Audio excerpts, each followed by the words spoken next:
ஈரோட்டில் வீட்டில் தனியாக இருந்த முதிய தம்பதியை தாக்கிய வடமாநில இளைஞரை அங்கிருந்த பொதுமக்கள் துரத்தி பிடித்து தாக்கியதில் அவர் மயங்கி விழுந்து உயிரிழந்து விட்டார். வடமாநில இளைஞரின் முரட்டுத்தனத்திற்கு காரணம் என்ன? ஓய்வு பெற்ற நடத்துனரான சுப்பிரமணியனின் வீட்டிற்கு நேற்று பிற்பகலில் வந்த வடமாநில இளைஞர் ஒருவர் கதவை தட்டியுள்ளார்.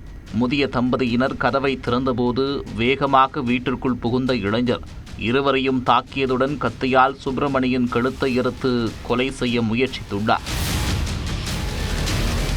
இதனால் இருவரும் கூச்சலிட்டதை அடுத்து அங்கு திரண்ட அக்கம் பக்கத்தினர் இளைஞரை தடுத்து மடக்கி பிடித்தனர். தொடர்ந்து முரண்டு பிடித்த இளைஞரை கயிற்றால் கை கால்களை கட்டி வைத்து பொதுமக்கள் சரமாரியாக தாக்கியுள்ளனர். பொதுமக்களின் தாக்குதலில் நிலைகுலைந்த அந்த இளைஞர் பரிதாபமாக உயிரிழந்தார். தகவலறிந்து சம்பவ இடத்திற்கு வந்த தெற்கு காவல் நிலைய போலீசார் வடமாநில இளைஞரை மீட்டு சிகிச்சைக்காக 108 ஆம்புலன்ஸ் மூலம் அரசு மருத்துவமனைக்கு அனுப்பி வைத்தனர்.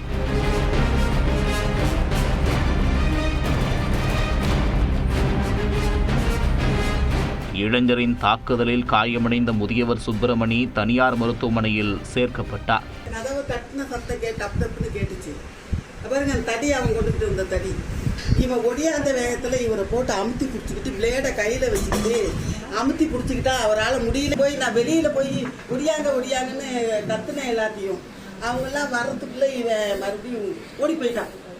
இந்நிலையில் பொதுமக்களால் தாக்கப்பட்டு அரசு மருத்துவமனையில் சிகிச்சைக்காக அனுமதிக்கப்பட்ட நபர் திடீரென உயிரிழந்து விட்டார்.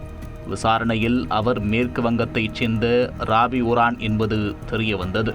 இந்த சம்பவம் குறித்து கொலை வழக்கு பதிவு செய்த காவல்துறையினர் தாக்கிய பொதுமக்கள் குறித்து விசாரணை நடத்தி வருகின்றனர்.